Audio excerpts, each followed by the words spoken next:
Alhamdulillahi, segala puji itu adalah milik Allah.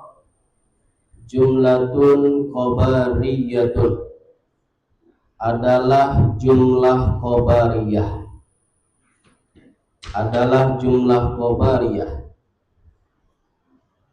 Usida biha as-sana'u 'alallahi bimadmuniha, dimaksudkan dengannya pujian ke atas Allah, pujian ke atas Allah dengan makna yang terkandung di dalamnya, dengan makna yang terkandung di dalamnya. Ala annahu ta'ala, bahwasanya Allah Ta'ala malikun li jami'il hamdi minal khalqi,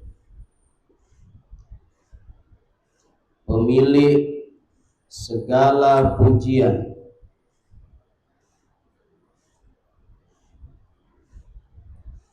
daripada makhluk, au mustahiqqun li an yahmaduhu, atau yang berhak dipuji oleh makhluk-makhluknya.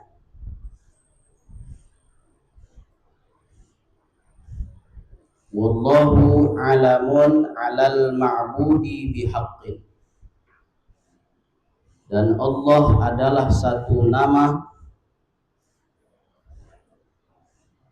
dan Allah adalah satu nama untuk Tuhan yang disembah, bihaqqin, dengan hak.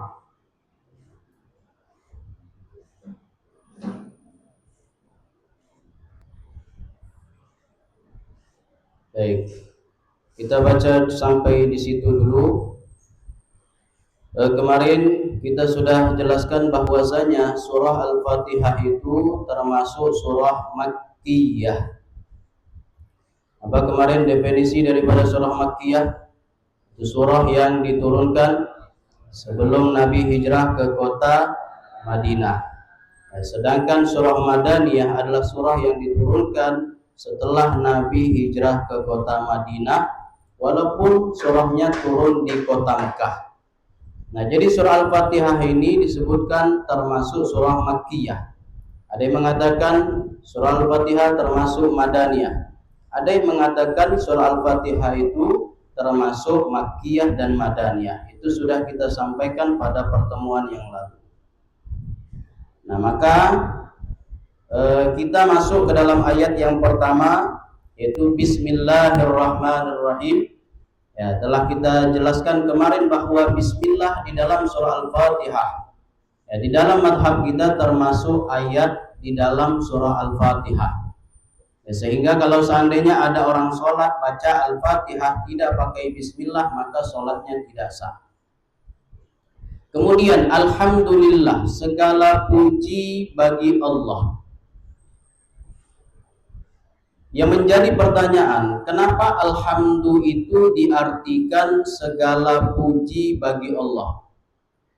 Dari mana makna segala itu didapatkan? Alhamdu itu kan termasuk bentuk masdar, ya, bentuk masdar, ya. Akar katanya hamida yahmadu hamdan. Hamida artinya telah memuji, yahmadu artinya sedang memuji, hamdan artinya pujian. Maka semestinya alhamdulillah itu artinya pujian itu milik Allah. Pujian itu adalah milik Allah. Tetapi yang biasa kita dengar selama ini, arti alhamdulillah itu segala puji itu milik Allah. Dari mana diambil arti segala itu didapatkan? Nah, maka ulama kita menjelaskan arti segala itu didapat daripada alif lamnya. Alhamdu, di situ ada alif lam di awal. Nah, alif lam pada kata alhamdu bermakna lil istighraq.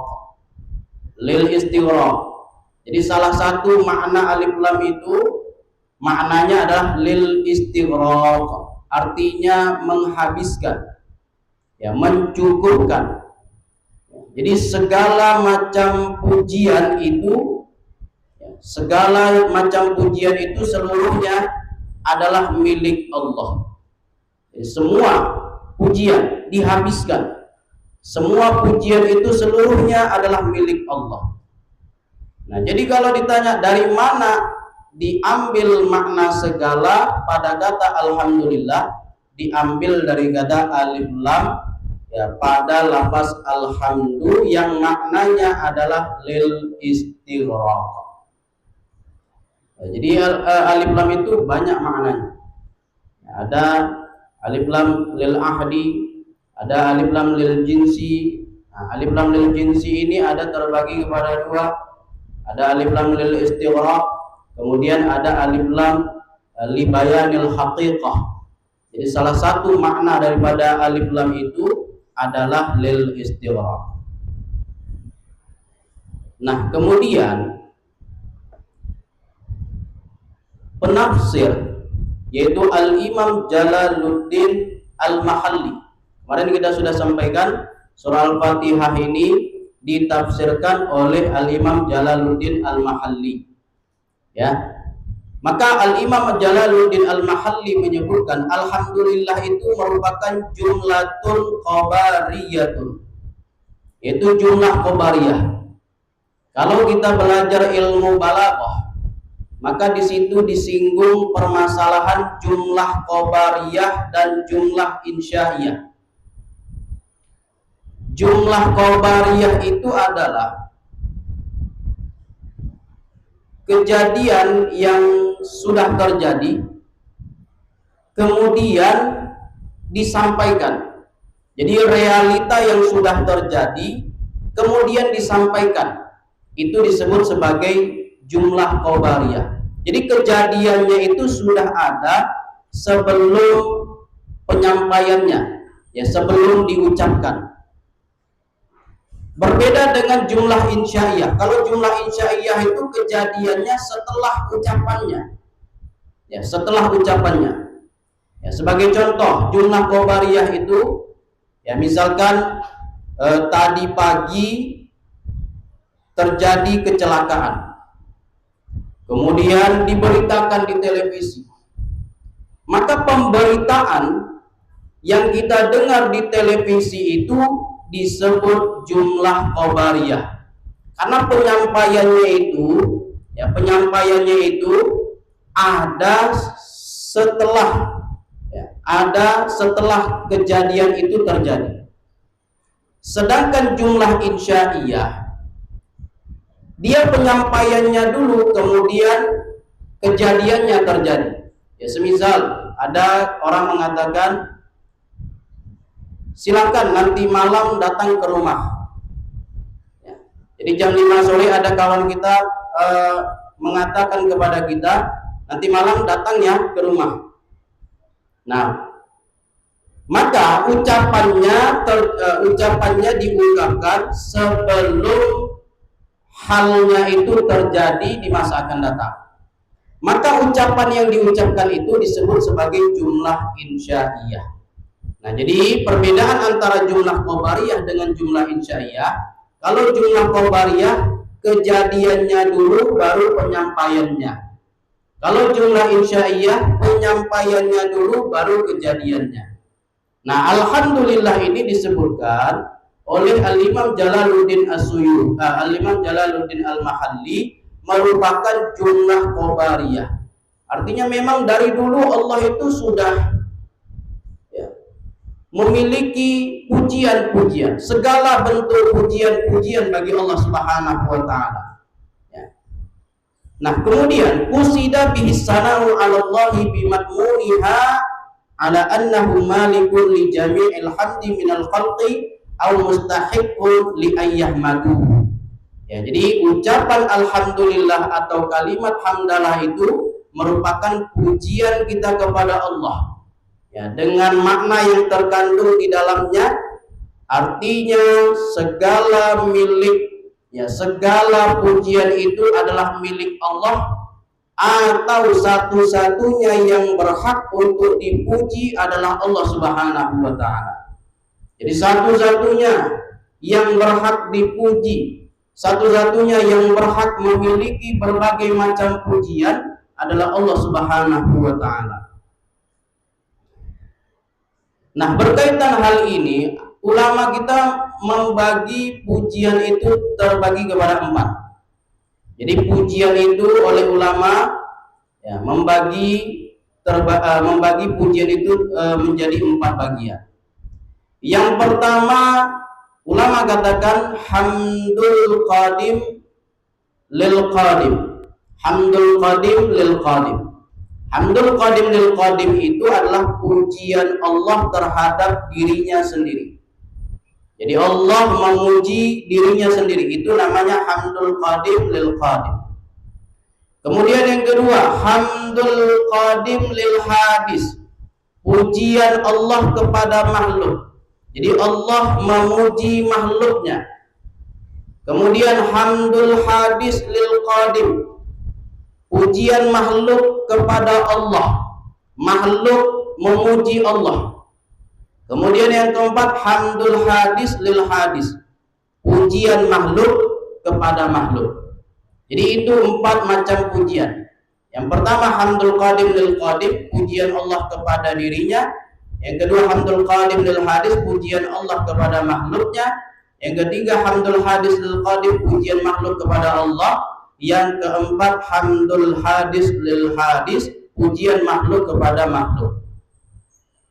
Contoh pujian Allah kepada dirinya sendiri, di dalam Al-Quran Allah berfirman, Subhanalladzi asra bi'abdihi laylan minal masjidil haram ilal masjidil aqsa, dan seterusnya.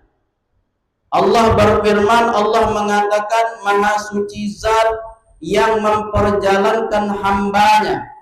Berarti di sini Allah memuji dirinya sendiri. Itu disebut hamdul qadim lil qadim. Ada hamdul qadim lil hadis. Contohnya Allah berfirman di dalam Al-Quran, wa innaka la'ala khuluqin 'adzim. Sesungguhnya engkau wahai Muhammad benar-benar berada di atas akhlak yang agung. Ini berarti pujian Allah kepada makhluk disebut hamdul qadim lil hadis.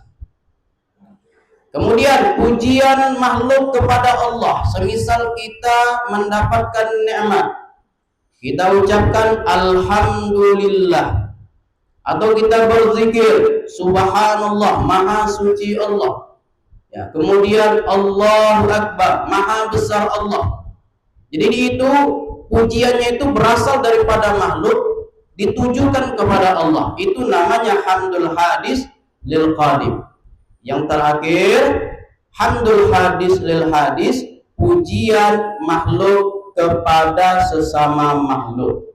Ya, semisal di antara kalian ya, lihat kawannya yang alim, yang cerdas, yang juara kelas, masya Allah, ya, cerdas betul engkau, ya, encer betul, ya, akal engkau, pintar betul engkau. Jadi pujian makhluk kepada sesama makhluk. Nah, itu namanya hamdul hadis lil hadis.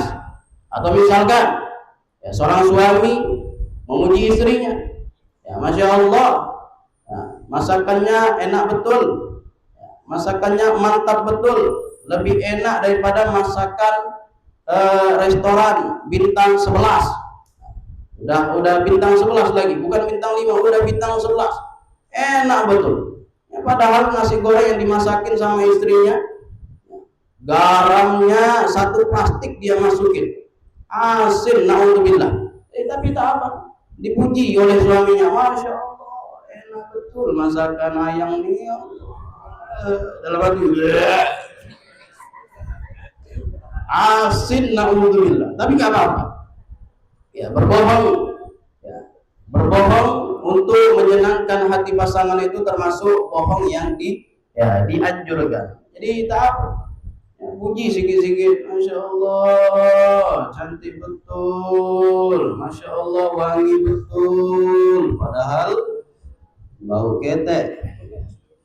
Nah baik, jadi pujian makhluk kepada makhluk. Nah pujian makhluk kepada makhluk ini kita biasakan. Kalau seandainya nanti antum punya seorang istri, punya pasangan, senantiasa memuji. Jangankan kita, mungkin sudah pernah Anda sampaikan kepada yang lain, Rasulullah itu suka memuji istri-istri. Salah satunya saja, Sayyidatuna Aisyah. Sayyidatuna Aisyah itu sering dipanggil oleh Rasulullah dengan panggilan yang membuat hati Sayyidatuna Aisyah itu gembira, senang. Dengan panggilan yang menyejukkan, menyenangkan hati. Diriwayatkan Sayyidatuna Aisyah itu dipanggil dengan panggilan Humairah. Humairah itu di dalam ilmu nahwunya disebut, di dalam ilmu tasrifnya itu disebut isim tasghir, wazan isim tasghir, timbangan fu'ailun. Diambil dari kata ahmar. Ahmar itu artinya apa? Ahmar itu artinya merah. Kemudian dirubah kepada diambil dari kata hamra, Muhammad. Kalau muannas hamra, artinya juga merah. Kemudian dirubah kepada isim tasghir, menjadi Humairah. Artinya wanita kecil. Karena memang Sayyidatuna Aisyah dinikahi oleh Sayyidina Rasulullah, dinikahi oleh baginda Nabi ketika masih kecil usianya. Dinikahi pada usia 6 tahun, kemudian tinggal bersama di usia 9 tahun. Dipanggil oleh Rasulullah dengan panggilan yang menyenangkan hati. Humairah, ya Humairah, wahai wanita kecil yang memiliki pipi putih kemerah-merahan. Nah, nanti pun antum kalau punya istri panggil, ya Humairah, come here, ta'al, panggil aja begitu. Jamaah-jamaah anak pun juga sering anak suruh begitu, Pak, panggil istri dengan panggilan yang menyenangkan hati dia. Kalau mau panggil aja Humairah. Oke Ustaz, kami pengen panggil Humairah Ustaz, tapi ada masalahnya Ustaz. Masalah apa pula? Tadi kata Ustaz, Humairah itu pipi putih kemerah-merahan. Istri kami pipinya bukan putih kemerah-merahan, jadi hitam biru-biru. Hitam biru-biru lagi. Serat. Tadi kita sampaikan bahwasanya bohong untuk menyenangkan hati istri itu termasuk yang diperbolehkan. Jangan terlalu jujur pula. Mentang-mentang istrinya keling hitam dipanggil pula, ya Hajar Aswad. Mentang-mentang Hajar Aswad di Mekah itu warna hitam dipanggil pula Hajar Aswad. Istrinya senang pula itu. Masya Allah, suamiku manggil aku pakai bahasa Arab. Mentang-mentang bahasa Arab kan artinya nggak bagus. Tidak semua yang bahasa Arab itu maknanya bagus. Nah, jadi pujian itu semua, ada pujian Allah kepada dirinya, ada pujian Allah kepada makhluknya, ada pujian makhluk kepada Allah, ada pujian makhluk kepada makhluk. Semua pujian ini kembalinya kepada Allah. Semua pujian ini kembalinya kepada Allah Subhanahu wa ta'ala. Walaupun kita memuji makhluk, hakikatnya kita memuji Allah. Sebaliknya, kalau kita menghina makhluk, berarti hakikatnya kita menghina Allah Subhanahu wa ta'ala. Kita ejek, kita caci maki makhluk, kita kata-katain yang enggak baik, maka hakikatnya dia sebenarnya mengata-ngatain yang enggak baik kepada Allah Subhanahu wa ta'ala. Nah, maka begitu juga ketika kita memuji seorang makhluk, kita puji dengan pujian yang pantas. Nah, maka pujian itu hakikatnya kembali kepada Allah Subhanahu wa ta'ala. Jadi alhamdulillah, segala puji itu adalah milik Allah Subhanahu wa ta'ala. Kemudian wallahu, kalimat Allah, lillahi. Kalimat Allah pada lafaz lillahi itu merupakan alamun alal ma'budi bihaqqin, satu nama yang khusus untuk zat yang disembah dengan hak. Jadi nama Allah itu adalah satu-satunya nama yang hanya boleh, nama tersebut hanya boleh untuk Allah Subhanahu wa ta'ala. Jadi jangan cerita, dengarkan. Nama Allah itu hanya khusus untuk Allah Subhanahu wa ta'ala. Tidak boleh diberikan nama Allah ini kepada selain Allah. Misalkan ada anak yang terlahir kemudian diberikan nama dia dengan nama Allah, hukumnya haram. Ini penjelasannya bisa dilihat di dalam kitab I'anatul Talibin, bahwasanya ada seorang ibu melahirkan seorang anak, kemudian anaknya diberikan nama dengan nama Allah, tiba-tiba anaknya disambar petir. Anaknya disambar petir langsung mati. Nah, ini menjadi tanda bahwasanya tidak ada yang boleh diberikan nama dengan nama Allah. Jadi anak tadi yang diberikan dengan nama Allah langsung disambar petir mati. Pertanyaannya, kenapa yang disambar petir itu si anak? Kenapa tidak yang disambar petir itu tidak ibunya? Padahal kan yang salah itu ibunya. Yang memberikan nama dengan nama Allah itu adalah ibunya. Ya, anaknya kan nggak tahu apa-apa. Nah, maka ulama menjelaskan yang disambar petir itu adalah anaknya, bukan ibunya, dikarenakan kalau yang disambar petir itu adalah ibunya sedangkan anaknya masih dibiarkan hidup, maka berarti masih ada sesuatu yang diberikan nama dengan nama Allah selain Allah Subhanahu wa ta'ala. Jadi ketika anak itu disambar petir, maka tidak ada lagi yang dinamakan dengan nama Allah selain Allah Subhanahu wa ta'ala. Jadi tidak boleh kita memberikan nama sesuatu itu dengan nama Allah. Di dalam Al-Asmaul Husna itu ada nama-nama Allah yang hanya khusus untuk Allah. Ya, diantaranya Allah. Allah itu khusus untuk Allah. Kemudian Ar-Rahman. Ar-Rahman itu juga khusus untuk Allah. Jadi nggak boleh kita ngasih nama anak namanya Rahman. Rahman. Atau masjid Ar-Rahman.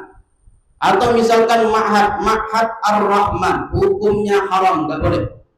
Tidak boleh. Ya, memberikan nama selain Allah Ta'ala dengan nama Ar-Rahman itu tidak boleh. Kenapa? Nama Ar-Rahman ini hanya khusus untuk Allah. Berbeda dengan Ar-Rahim. Kalau Rahim boleh dinamakan selain Allah dengan nama Rahim. Ya, nama-nama namanya Rahim. Ya, nama jalan Ar-Rahim misalkan, atau nama masjid Ar-Rahim itu boleh. Tapi untuk Ar-Rahman ini hanya khusus untuk Allah. Ya, hanya khusus untuk Allah. Jadi tidak boleh kita memberikan nama selain Allah dengan nama Ar-Rahman. Kecuali kata Ar-Rahman itu disandingkan dengan kata Abdul. Ya, misalkan nama si anak tadi Abdur Rahman. Ya, kalau namanya Abdur Rahman itu malah dipuji. Ya, malah nama yang baik, hambanya Allah yang maha pengasih. Nah, jadi kalau disandingkan dengan kata Abdur boleh. Tapi kalau hanya Rahman doang, itu yang tidak diperbolehkan. Dan kalian kalau seandainya di sini ada teman yang namanya Abdurrahman, jangan pula dipanggil dengan panggilan Rahman, sini dulu loh. Rahman, nggak boleh. Ya. Kalau mau panggil Dur, sini dulu Dur Rahman. Nah, kalau Rahman doang nggak boleh. Jadi Rahman itu memang hanya khusus untuk Allah Subhanahu wa ta'ala. Nah, jadi termasuk di dalamnya Allah, kemudian Ar-Rahman, ya, kemudian Al-Wahid. Wahid, ada namanya Wahid di sini. Wahid. Ya, Wahid yang Maha Esa, itu hanya khusus untuk Allah. Ya, kalau disandingkan dengan kata Abdul, boleh. Abdul Wahid itu boleh. Tapi kalau Wahid doang itu tidak diperbolehkan, ya, karena itu hanya khusus untuk Allah Subhanahu wa ta'ala. Nah, baik. Jadi wallahu alamun 'alal ma'budi bihaqqin. Allah itu merupakan nama atas zat yang disembah dengan hak. Kemudian Rabbil alamina itu insyaallah penafsirannya pada pertemuan yang akan datang. Jadi sampai di sini dulu.